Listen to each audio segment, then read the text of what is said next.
Please state your name and address for the record. Sergeant Paul Finch.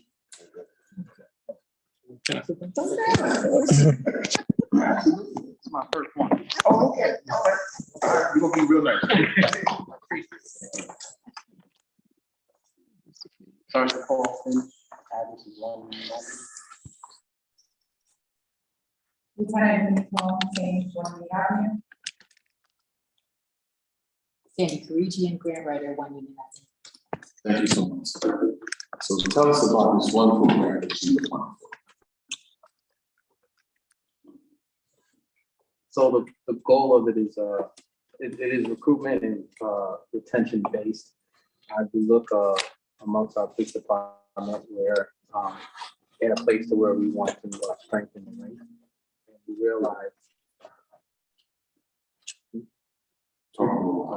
And we realize that we have to try to find innovative ways to try to attract individuals to apply and want to be a part of our police department.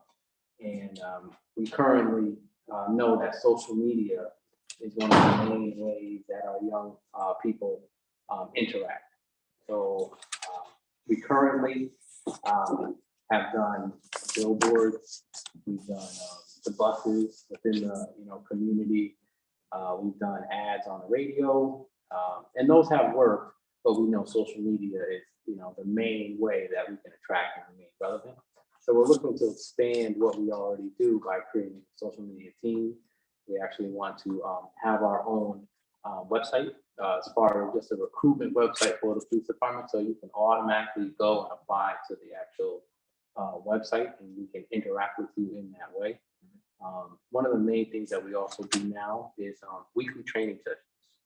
And these training sessions are to help those who need assistance with passing the physical agility test to get in shape for the test.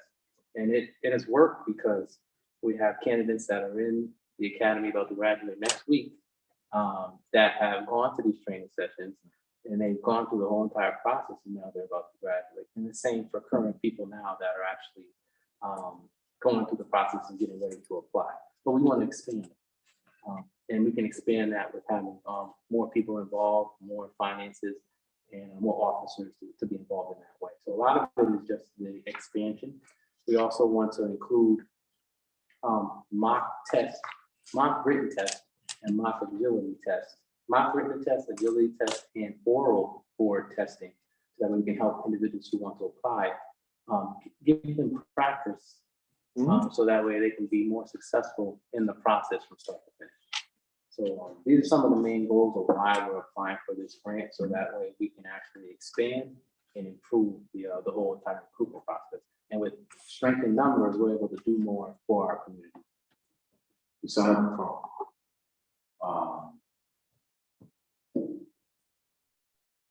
I'll just add to what Sergeant Finch just mentioned. By having innovative and creative ideas, how we learn of these ideas is through word of mouth, but also formal training for our officers, our background recruitment team, and Sergeant Finch and I. Part of the grant would be sending people for training and finding out some other ideas from other departments and agencies and what has made them successful. So getting their ideas, implementing those ideas and executing them.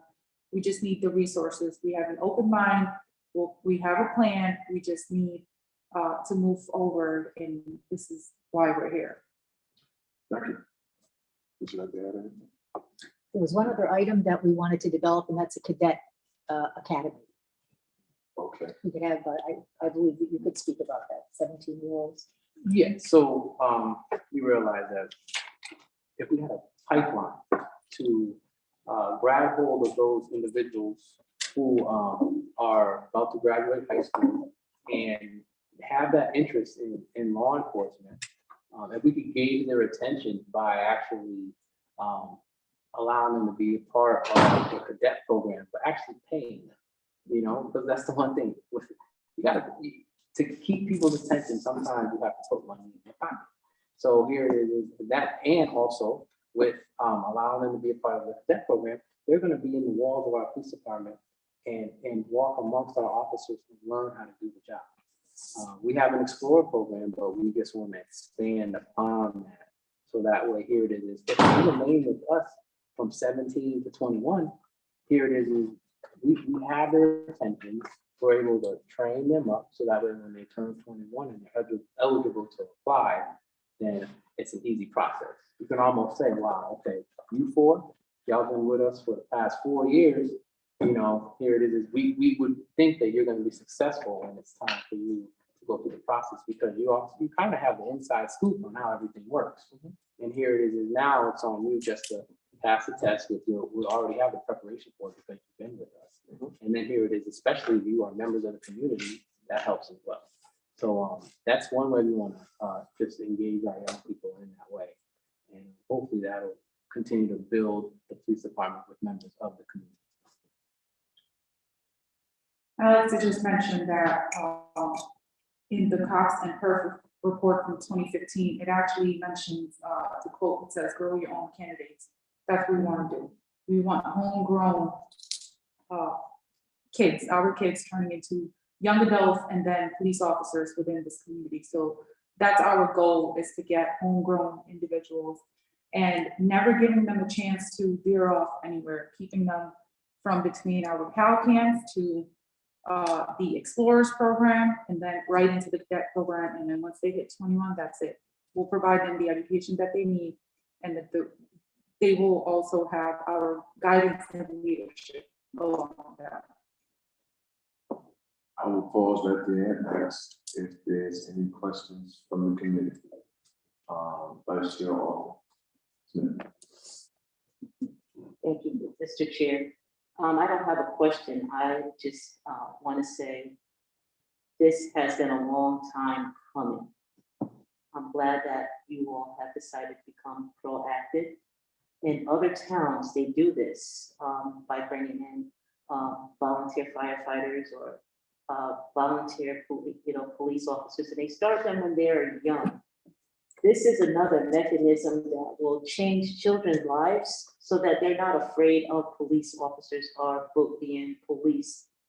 And it also gives them a head up on how to properly take an exam, because they get all of the training that there is to get and how to do the agility. And I wish I had it when I was going through it, to be honest with you.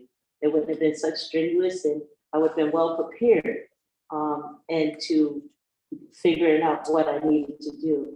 But we couldn't ask for anything better than what you guys are doing. And I just want to say kudos to you, to thinking out of the box that's going to actually save our children, give them an opportunity, and to get, is this a stipend or is it a salary base? This will be a stipend for the cadets? We're looking to try to do like a salary base, if we can. It may come to a point to where we may have to look at other, means of finances to keep it going. So if we can't keep it going, then it may be just a stipend. And just to add to that, we need commitment from them, right? We don't want to give them a stipend and 2 months later, they drop out of the program. So I think every step of the program, we need to give them a little something and say, keep them engaged, keep them coming back, instead of something upfront. And this goes for any career, any profession. Mm-hmm. We want to prepare them for real life. And I think if they do something, they get back something in return, is how we would handle it. I just want to say thank you. This is great. Thank you very much. Thank you, Mr. Chair. And I have to agree with my colleague. Wonderful initiative. And one of the things that I guess the lieutenant started answering was the entirety of the presentation talked about recruitment, but about retention. So we can certainly track, we can certainly use social media, billboards, buses, radio ads. Once we got them, how do we keep them? How do we maintain that process? I understand that the cadets would probably engage them in the commitment process and say, hey, stay with us, we'll take this and give you a stipend, a salary, and then help you become part of the force within 4 years. Then once they're in, what happens next? Have we thought about initiating hey, here's, I don't know, a program for the officers that are already here after 4 years, I don't know, you get a reward, or you get this, how do we maintain that? Because of the recent exodus of many of our officers, multiple of them are either retiring, reaching the age of retirement, or just looking at other departments. I know that once upon a time, there was an issue with the 3-year, gap, but now that's been solidified. I think it's a great process to now engage the officers, but definitely would like to be able to look at the retention. When it comes to retention, I think we could start by recognizing officers that are doing a good job. We all like to get patted on the back a little bit here. And one thing you can start off by doing is consistent award ceremony, where here it is officers that are doing a good job that are at our police department can receive the recognition along with their families. And here it is, and that alone will build morale. And that is the one thing that is always necessary in our job is positive morale. And then we also want to look at with the recruitment side, and as the department continues to grow, that's one thing that'll help our officers because there will be less burnout. The one thing about having a police department where you do see a lot of the time having officers leaving, that increases the workload for people that continue to stay. So here it is, once the department increases in staffing, the workload will be more so leveled out. And here it is, then there's still responsibility for everyone, but it's just less responsibility because you have more to distribute it throughout. And then we also want to include more positive engaging with the community. You'll be able to do more of that with the amount of officers that are there. But then we want to be team building amongst ourselves. Having softball games, having dodgeball tournaments, having stuff within our 4 walls is important because that boosts the morale and want people to see that this is a positive environment that I can see myself working for 15 or 20 years, or such as that. So those are some of the things that we would like to do that'll help. If you got a solid foundation, a good positive environment, and you're growing, then people will look around and say, hey, maybe this is a place that I want to stay. That's exactly what I was trying to get at. And I would be remiss if I mentioned Lieutenant Familiari, who has exceptional ideas with team building and coming up with ideas of how to build how to boost the morale of the police department. And he has brought multiple ideas to the table that require the cooperation of the department. It requires finances and building the team, especially now that we have a young force. We have a very young force. I've lived in this community since '94, and I know that multiple of our senior officers in leadership, like Casanova, Escobar, folks like Ingles, Crespo. I've grown up as a child in school seeing them, but then now they're retiring, they're going, and it's like, okay, what about the young force where they need structure, guidance, help? And so certainly building that team, that rapport with each other, and having that 200% accountability to work together to maintain that retention will be critical.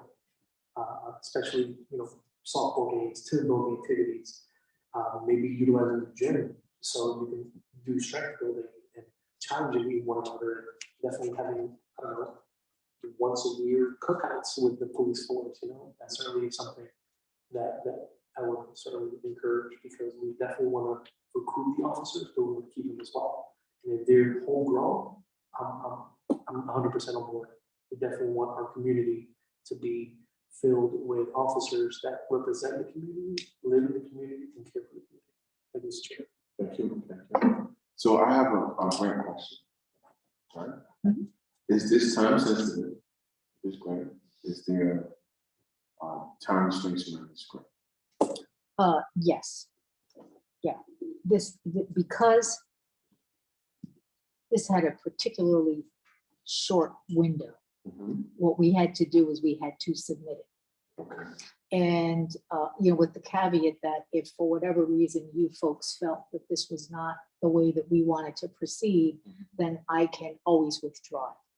But we did not have a choice, and we were so excited about this particular opportunity. And you just never know when they're going to come up, but they give you like sometimes 4 or 5 weeks, and as you folks know, that doesn't really fit well within, the procedure here. So we had to do that. No, thank you so much. I appreciate your due diligence around all of these grant writers that you've been doing over the years. I really appreciate it for the department. I just want to know so we can do the right thing tonight as we go through these questions and answers. So now I know what to do. Okay. Have any questions? Yeah. No. You take that one. Thank you. Thank you, Mr. Chair, and thank you all for coming out here tonight and listening to the plan you have. These plans are good, and I hope you execute these plans, especially in the training, the training for prospective officers to come out and do the rigidity training and the mock, an idea what's going on. And I think that will take the fear out and have to get them more prepared. Because my concern is that we need to hire the officer we need to bring the department up to the number of officers we need, because as we just spoke about, the less officer we have, the more work goes out with the officer that's there, and then become a burnout syndrome, a morale issue, and because if an officer is working 90 hours per week and so forth, there's no time to recuperate, and in a high stressful job, we need to relax and get the mind, the mental capacity to focus on what we're doing. So recruiting is very, very much in the need to get our force to where it needs to be. And secondly, the cadet program, I think that's a good program to get started, and especially in the evening, we should my suggestion to that is most of these will be high school students, just to focus on their homework and their project and so forth, to get some help, because this may be your future officer. So in the academic wise, they need to catch up with that. So again, I commend you all for the plan you're putting together, and hope we execute this plan, and we look where it is, and we can see where it needs to be tweaked and the progress of this. Thank you, Mr. Chair.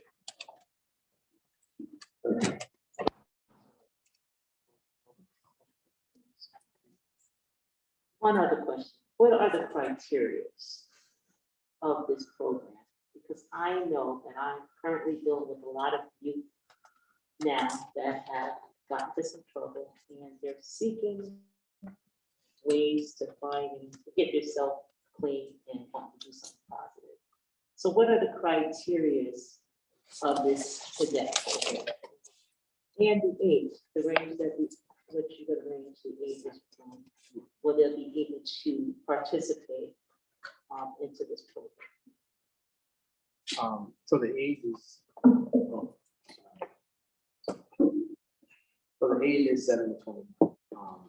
17 to 21, not 7, sorry. Actually, that's PAL. That's the Yeah, PAL that's program. PAL. You start them So- off there. Yeah. I mean, and to what she's saying, we're hoping that we're going to see some of the youth from PAL, and then they transition, into the actual cadet program. But those that maybe are just new to just the community programs in general, 17 to 21 years old, we were open to just not the individuals that, straight A students. You want to also help those that maybe need that extra guidance, that maybe need that academic support, so that way you can help them and guide them to, for goals. I mean, the biggest thing when I talk with youth is what type of goals you have. Write down your goals, and then find people who will help you, achieve your goals. Whether it's your guidance counselor, whether it's your parents, whether it's your grandparents, whether it's somebody in your church, you got to find people to see your goals. And here it is, we could be those individuals that help them achieve their goals, whether it's police or not. It's still them being successful. Yes. So if I have someone that possibly got caught on a drug charge and wanted to change their life fully, will they be allowed to be a part of this program? So we don't want to ban someone for something that happened in the past. especially with something of that nature, something so much, right? But part of the criteria when we undertake the criteria portion of the program, it would be, we have certain rules within the program, whether it be a smoke-free environment. Marijuana is still illegal for, we just had this campaign that Chief Jacobson shot, I think it was like a month ago, and marijuana is still illegal for young adults. So those are part of the criteria we would include. You must be marijuana free. And part of the program is you wanting to be a police officer.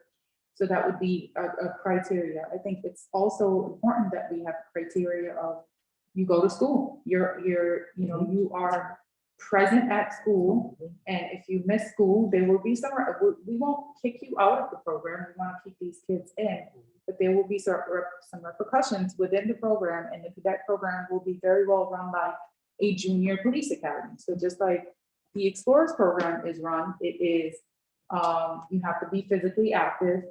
You may be required to go to events. For the cadet program, you may be required to go to events, community events.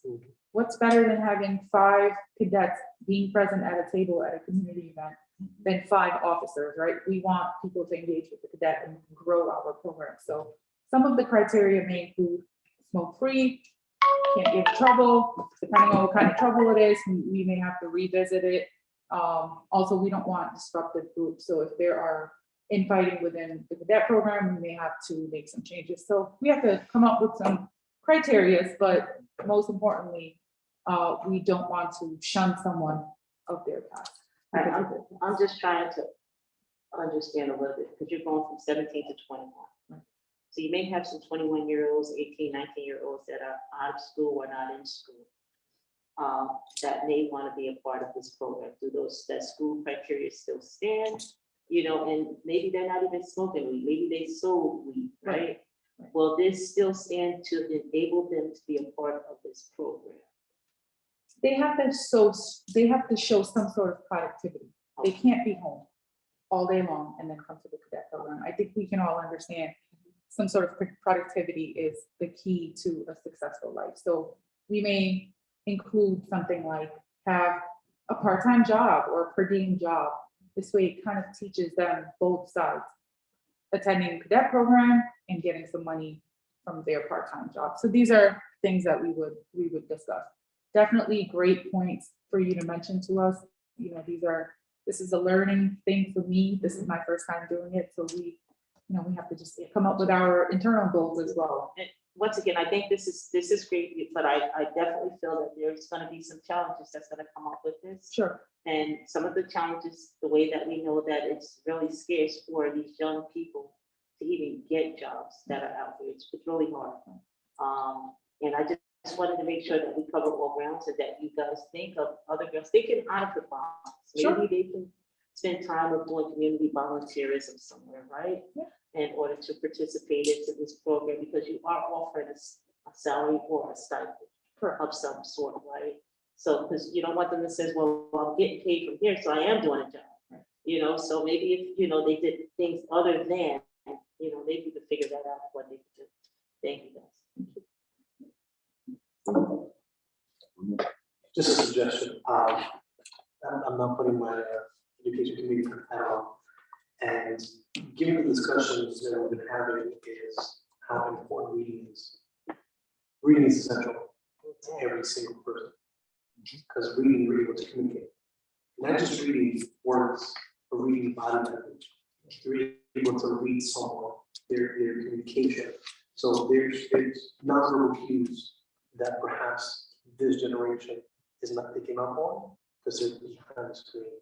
They're using social media, they're using phones and tablets and computers, because they're not having the one-on-one in-person interaction.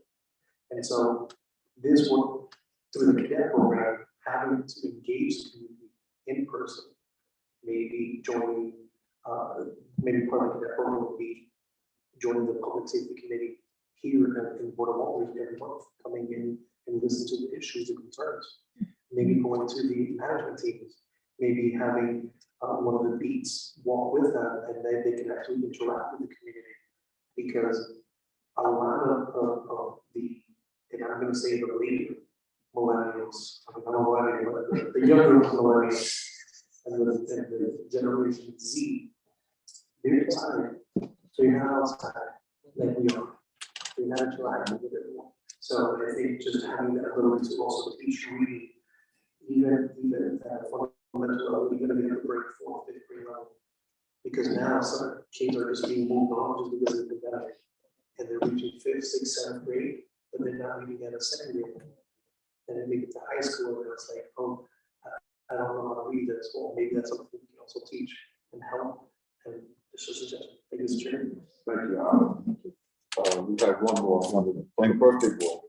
We got one more. Happy birthday, boy. Happy birthday. Oh, happy Thank you, birthday. thank you, thank you all. Thank you, Mr. Chair. I'm excited about this cadet program and but I'm a person with direction and I probably already developed the cadet handbook. If not, would be a good time to develop a handbook so the cadets would know what you're expecting from them and what they're getting into. So they have some direction to go with.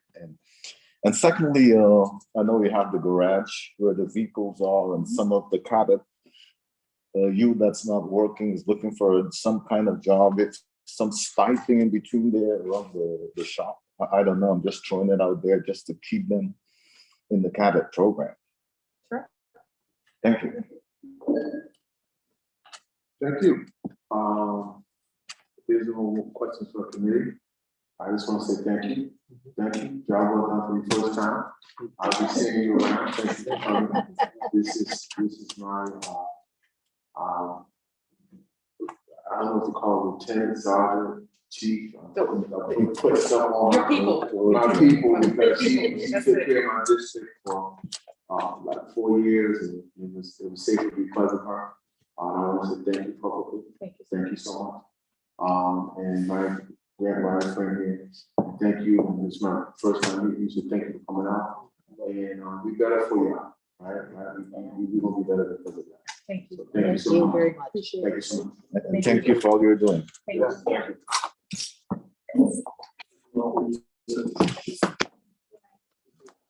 Happy 4th of July. Yeah. Yay. So, I thank the people that's waiting in the back. It's very to speak. So the next item up, please,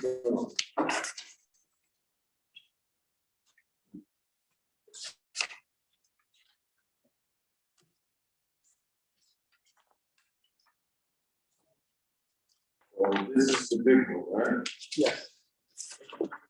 This is please state your name and address for the Good evening, Elders. Carlos Sosa Lombardo, Acting Director of the Department of Community Resilience, 87 Beacon Street, Hamden, Connecticut, 06514. Thank you, sir. Dean Valley Special Projects Director in the Department of Community Resilience, 55 East Cross Street, New Haven. Thank you, ma'am. Thank you so much. So talk to us about this grant. Absolutely. And a little bit of background around the delay to submit the authorization to the Board of Elders who came, it came to our knowledge a couple days before the last Board of Elders meeting. So we rushed to submit a package, ensuring that we can sit down and have a conversation. So we really appreciate the opportunity to talk to you, even though we submitted this in a rush manner. We came to develop the program a whole lot since then, and we have to actually submit this tomorrow. Tomorrow? Yes, sir, tomorrow. And Like in 24 hours? yes. Did you know that? Okay. And respectfully, we know we want to go through the process, but if the board decides that we should not go ahead with this, we are more than happy to withdraw the application from the whole process. But I just wanted to put that out and be respectful. I appreciate that. The purpose of this initiative is to lay the groundwork for ongoing development and evaluation of a whole systems approach to violence prevention, which includes public health and community input more broadly. Research shows that public health approaches to injury and violence prevention were developed with the underlying assumption that diverse stakeholders will be engaged in the development, testing, and implementation of strategies. However, we came to understand and see that in practice, the community is not integrated in the process. With the assistance of federal funding, we want to seek to implement a strategy that not only builds collective efficacy with the community, but also centers community voice and input in strengthening violence prevention efforts in the city. Additionally, this strategy will also help us build data capacity within our service providers. So it will also support this initiative as one that is responsive to evidence that emerges from community conversations, from evidence that emerges from evaluating the programs that we are looking at.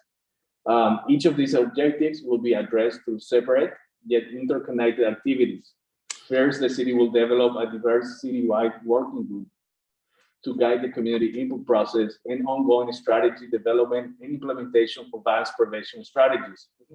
Second, an action research method will be undertaken involving high-risk individuals who are served by our new program called Program for Reintegration, Engagement, Safety, and Support, which is a collaborative among various violence prevention programs in the city that were working in silos before. In the city, this will also help us identify gaps in services and success within the model that we're seeking to establish.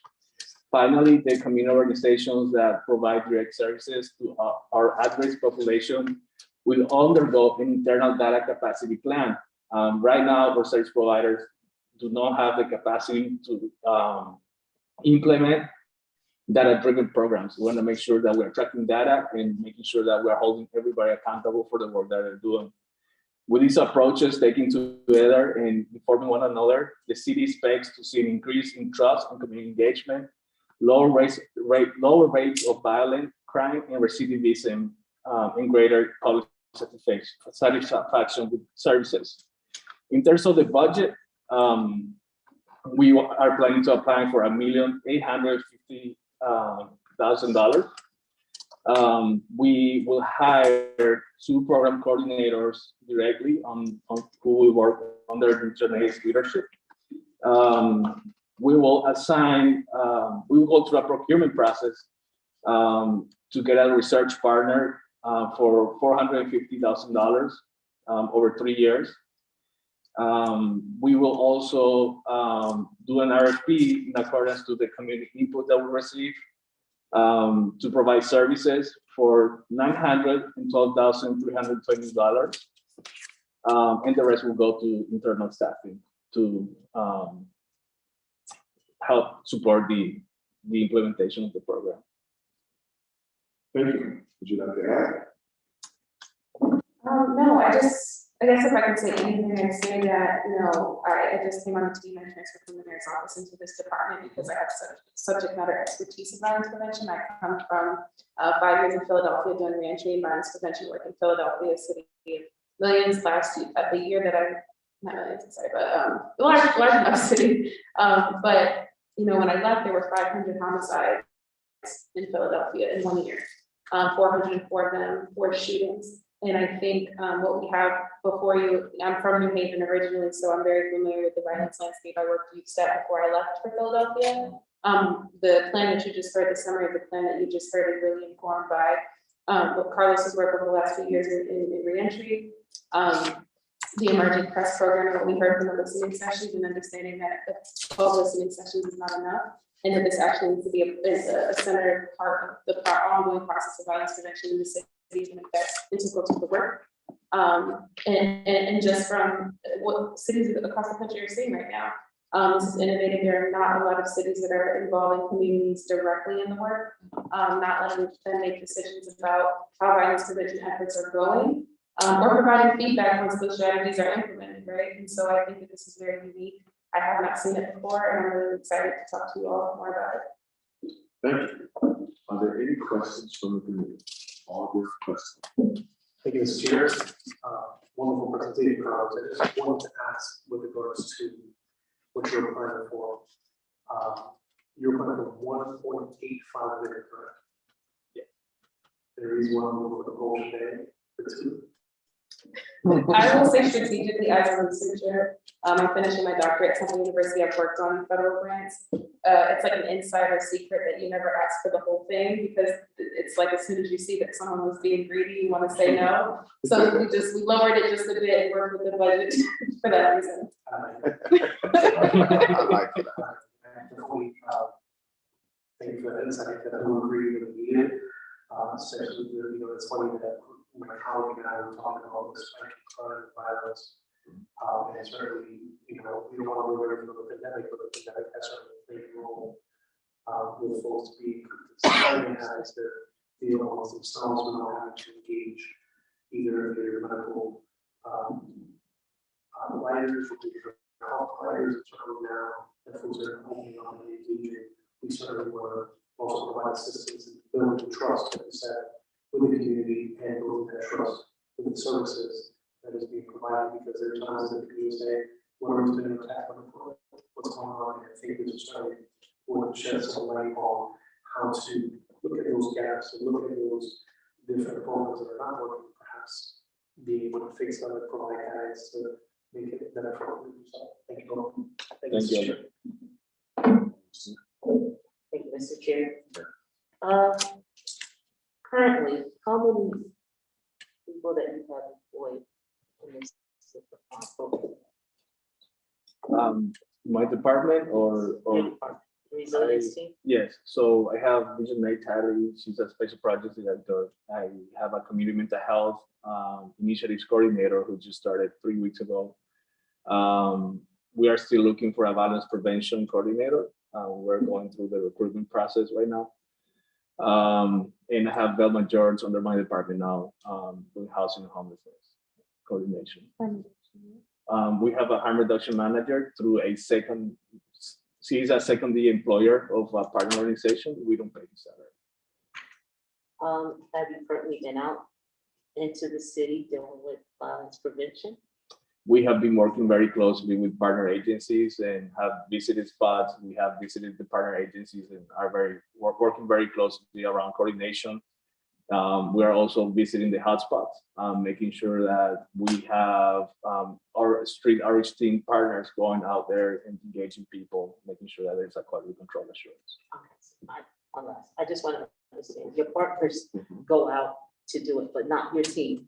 No, we do systems levels work that way. So you're doing more of the in-house work with the data and all of that.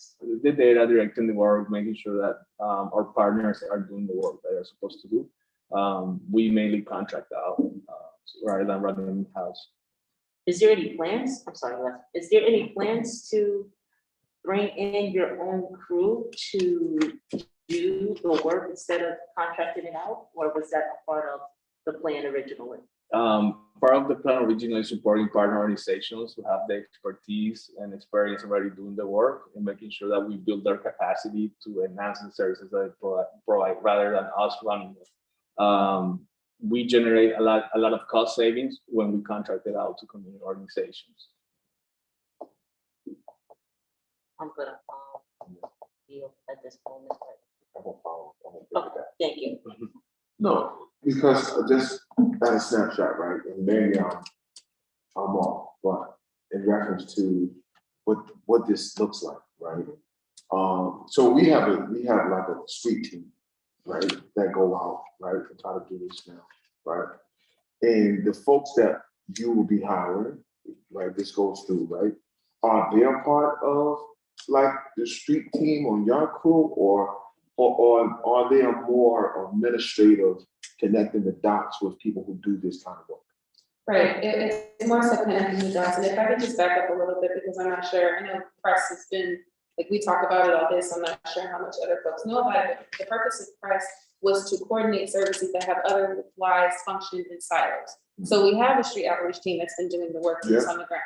We have Project Longevity that builds the groupings and the groups in the gangs. We have the police department, probation and parole. That's right. But in terms of the communication and sharing information, they haven't necessarily had that level of coordination. So the city has leveraged its resources to kind of begin to do some of that coordination. The work, and I think that also to jump back to what you said, notoriously cities have come in and more or less bulldoze community organizations that have functioned with little to no funding to do the work that we come in late and try to do later and replace teams, right? So think about a street outreach team like CTVIP that's been doing this before there was a CTVIP and when it was still New Haven Family Alliance, right? That's right. And if the city were to come in and establish its own team, even though these trusted individuals who've been in the community for decades, That's we right. definitely don't want to bulldoze folks. If anything, we want to empower those groups to just give them more resources to either, enhance what they're doing, expand what they're doing, and anything else that's missing to provide that support. We definitely don't want to bulldoze them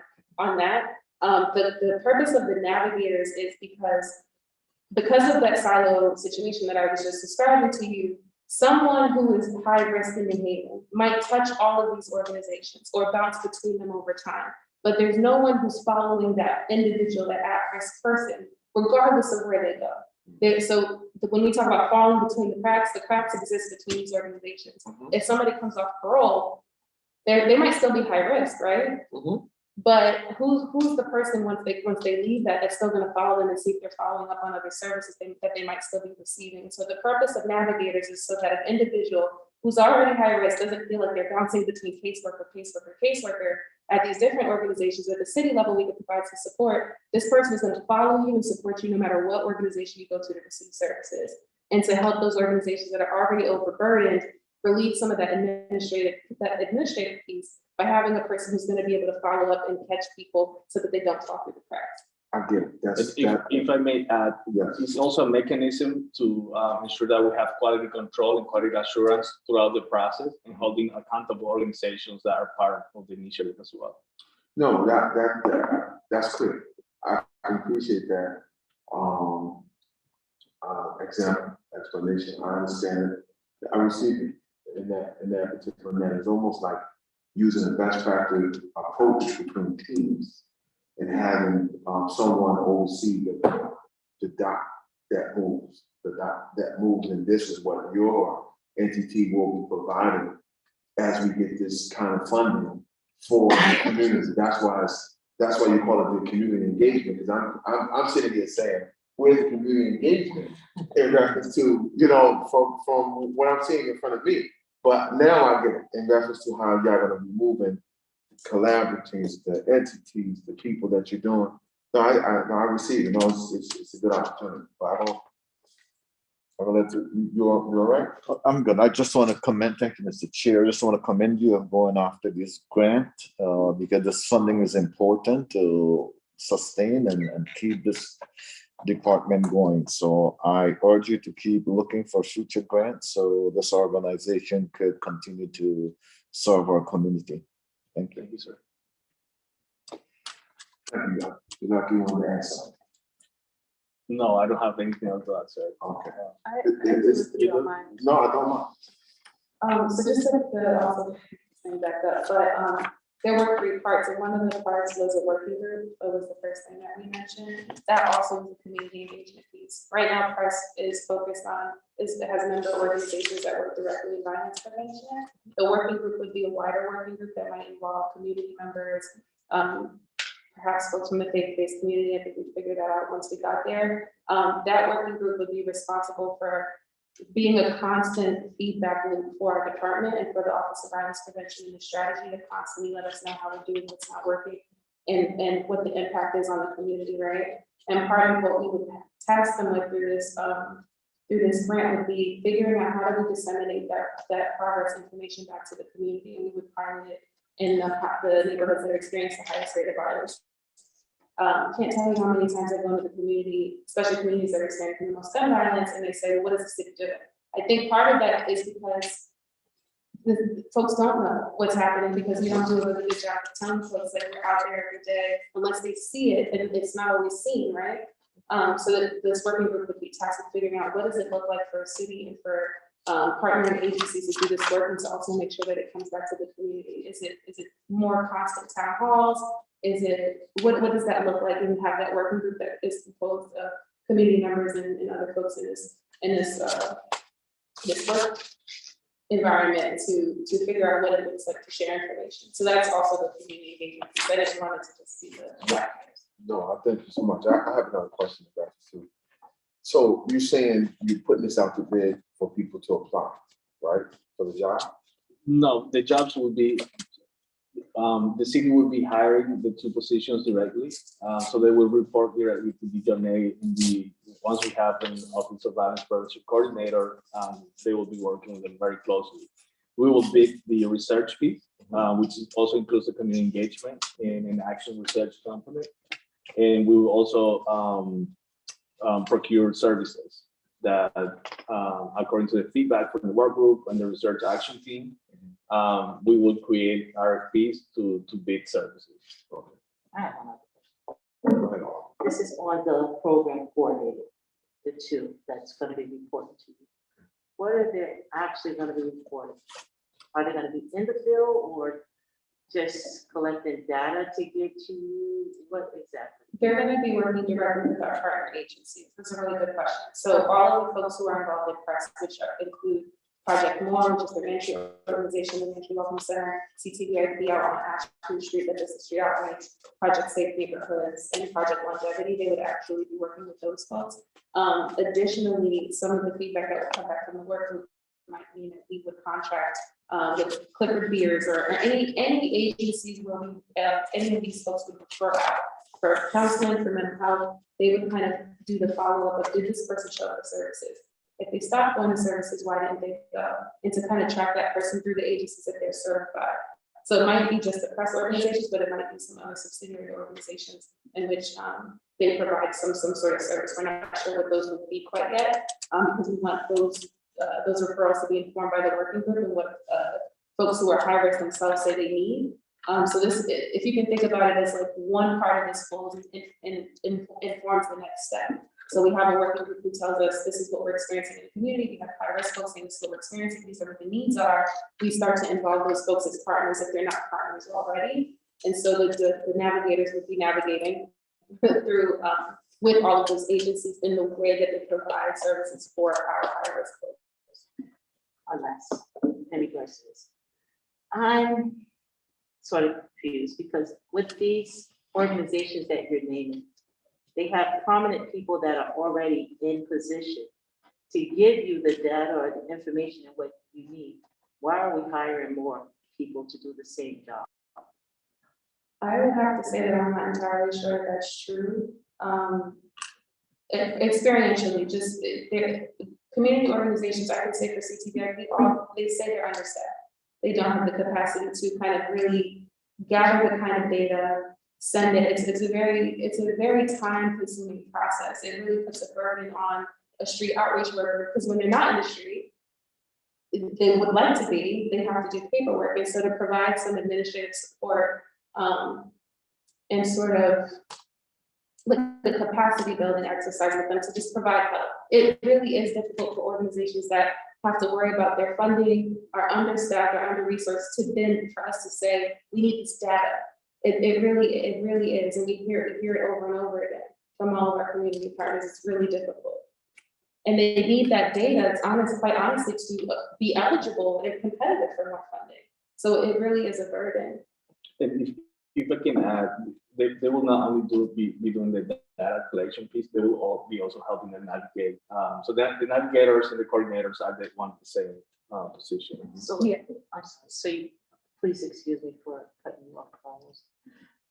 So you're saying out of the many years that they have been working in the community outreach programs, that there has not been any data collected? No, I'm not saying that there hasn't been data collected, but I think that the data that they are able to collect isn't the depth of data that would be required to really show impact on how well they're doing. I'll give you an example. It's easy for an organization to say we serve this many people. But you can imagine from an evaluation standpoint, what does it mean to have served someone? How many times did you visit? What did those services include? What kind of services did you refer them to? There's a lot more information that we would need to say, not just is this program working, but why is it working? And a lot of those gaps come out once you realize that data can't tell you that, right? And so what we would be wanting to do is to provide the technical assistance to go in and say, this is what you've been providing, and this is where we want to get, and this will really get at the nitty-gritty of what's working, what's not working, and why it is and why it's not working. It's a different level of data. My last question, would it be feasible that you teach them this? Of how to collect the proper data? That's the goal. Our goal is to come in and have folks who come in and provide that support to kind of offset, because it's a lot to ask to come in and say, we want to expand against these services and we want this rigorous data collection. We're hoping that these navigators or program coordinators and folks who can come in and provide, give them sessions, give them resources to say, this is how you do it. We're going to set it up, walk them through it for 3 years and teach them how to do it, teach them how to fish, right? That's essentially what we're hoping that these folks can do. Thank you. Thank you.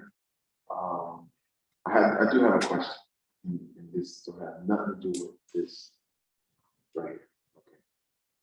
Who has the best cheese stick in Philly? Is it Escobar? Is it Patagino point of order? Or is it the Max? It's not Pat's and Geno's. Okay. I love Ishtabibbles, Right. but I lived in North for 5 years, and so I gotta go with Max's. Well, that concludes the meeting.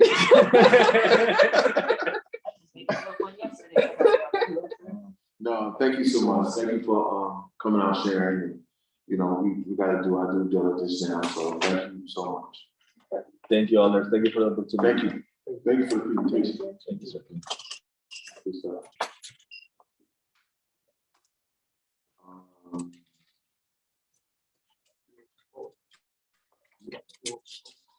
Yeah, that's what I'm doing.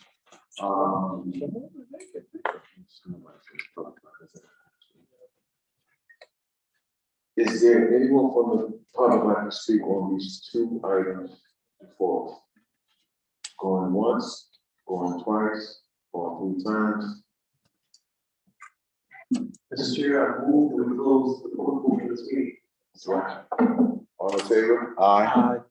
Discussion? Extension? Okay.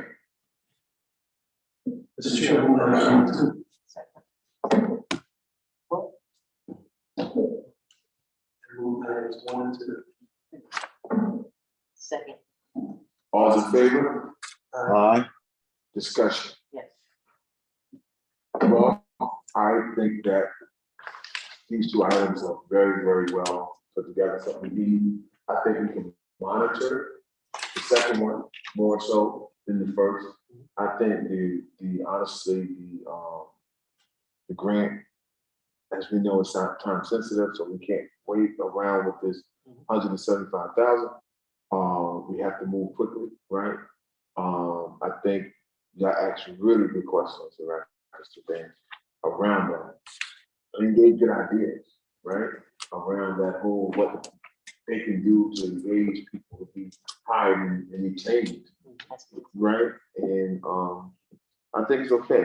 On the second item, in reference to connecting the dots, I think it can be beneficial if it's done right, right? I agree with my colleague, my vice chair.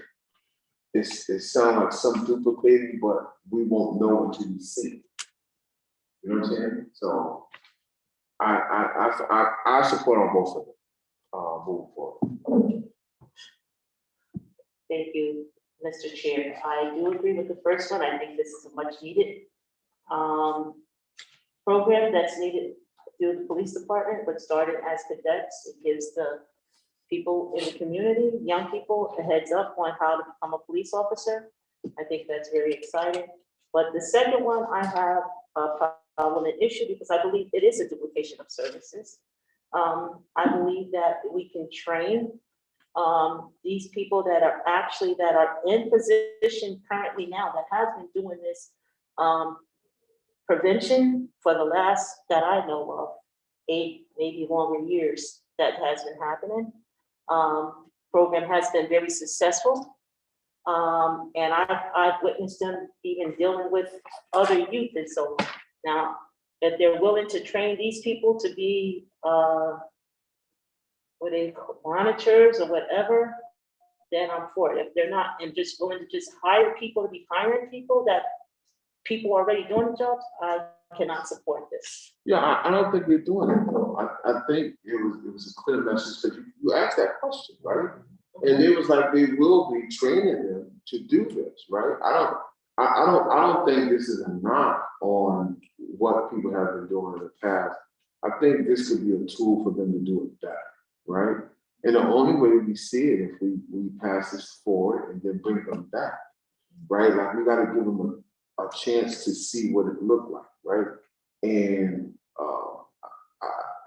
I think when you get agencies together, right, it's going to be some duplication.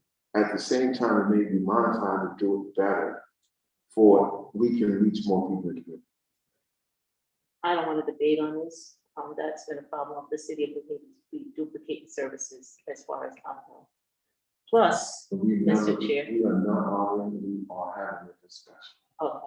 Plus, Mr. Chair, I do believe they said that this grant is due tomorrow.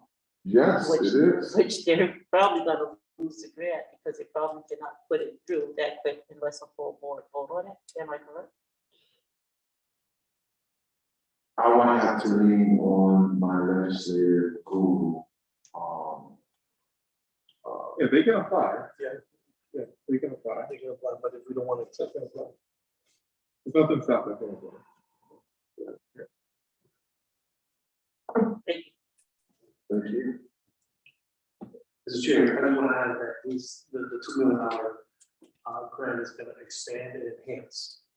So it might sound like a duplicate or duplication of efforts or duplication of services, but with the description that the young lady provided and connecting the dots and providing that communication to most agencies and tracking that one individual, I think that certainly will be beneficial to our, our colleagues that are working in the field in the best interest of our constituents. So I think that we definitely want to approval for these items. Okay. I'm in agreement for both.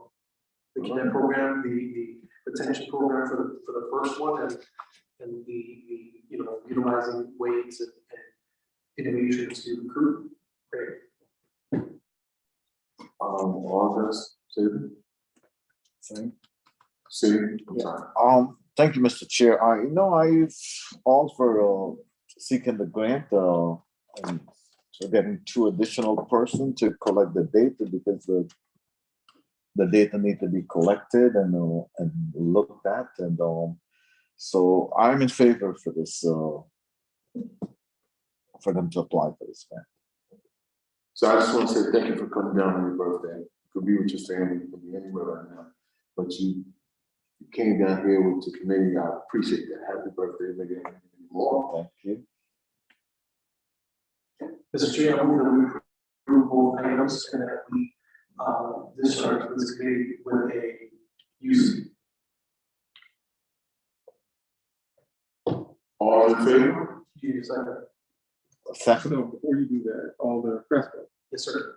you do understand that unanimous consent would require unanimous consent. You understand? You do understand? I would like to make a friendly amendment that we approve items 1 and 2, and then we pass them along to the board of alders as first reading, or second reading, or whatever reading. Okay, let me back up. I accept the feeling of that. All in favor of accepting this from the of taking it back? Aye. So now I need to vote on the 2 items that's before us. Moving in traditional way. Right, but let me see if I can help to see what y'all are trying to do. Is the goal to try to have the board deal with these Yeah. next week, regardless of Yes. what people's position is for, against, whatever, but to Yes. have the conversation and the debate on this next week. Yes. Yes. If that is your goal, That's the goal. then you don't need to take any action. Okay. You can have that discharged. Yeah. That will put that before the board on Tuesday. And then you all can, have your deliberation about the items on Tuesday. So If that's, I think that's what you were trying to Yes, say. sir. yeah, so Was to try to move it. yeah, so I want to ask my vice chair, my colleague, is there anything that we can request for you in the intro. If you don't have it right now, reach out to me and I will get what you ask. So one thing that I would love to hear is from the other groups in which that they're working with, to see if they indeed have taken data from the time that they have been working with these different entities, as far as the street outreach workers, whatever that thing that Jihad does. Street team, because, and let me express myself here. These people that have been working tirelessly through all of these crimes have been doing a tremendous job in this city. And for us to come up even with a new organization to oversee the work in which that they have been doing, I have a problem. Because when they were doing it properly, we had no problems. I believe this was created beyond 2013. Which one? The street outreach. Oh, yeah. Oh, yeah, that's good. And it's been doing extremely well. They have been to the hospitals, they have been solving crimes. The people have been very cooperative to them, and now you're gonna put two people over them. Is that what we're doing though? Or is these two people helping connect the dots around the community-based people that's coming from reentry, that's moving from, because I didn't hear that. Well, what she was saying, these two people are gonna be under her to connect the dots with these other entities that are out here to create the data so that they can build data for what they have been doing. And she was saying, I'm sorry, what she was saying, she don't think that there is enough data in which that they have had. Right. I want to see what type of data that they have, because to me, they've been doing an extraordinary job. And this organization here, what we've created, is duplicating what they're doing so that someone else can have a job. I'm not with that. Okay. All right, so that's what it comes down to, individual voting, right?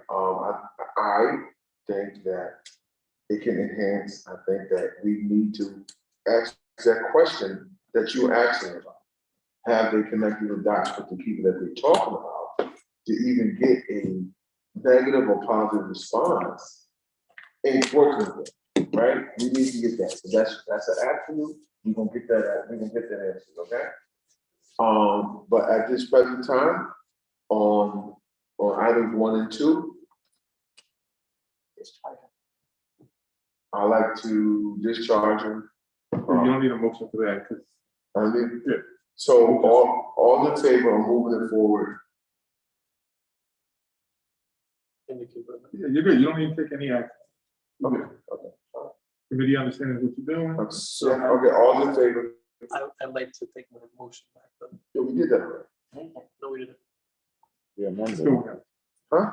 That's what he thought he was doing. Yeah. Oh, my bad. Okay, so go ahead. Take it. No, I rescind my motion. Okay. Second. All in favor? Aye. Opposed? Okay, now we got to the original agenda at hand. Moving one item, moving the second item. Do I have a second? Moving the floor. Which one? Hold on. Which item you doing? You don't need to take any action. Just discharge them. Okay, Because you're gonna discharge them, so Okay. you're just gonna write a letter Okay. that'll go on the agenda. And it'll say we're discharging it. So you need to vote. So I take a motion to adjourn. I No, so we moved. got the legal withdrawal. Oh. On the item 3. Oh, that's right. We On got item 3? communication. Yes, we got one. Okay. It's only for committee action. So we need to Okay. do that. On the front page, For Malcolm Ashley, yeah. submitting communication to Connecticut. Yeah. Yes. Okay. Oh, my bad. Okay. Okay, so we can just leave the withdrawal. Yeah, we need a motion. Okay, I make the move. Through the chair, I move that we leave to withdraw item number LM 2021-0523. Second, all in favor? Aye. aye. Opposed? Extension? Okay, the ayes have it. Mr. Chair, I move that we adjourn. Second, All in favor? aye. Aye. Opposed? Extension? The ayes have it. Thank you. Thank you. Thank you. That's gonna be. I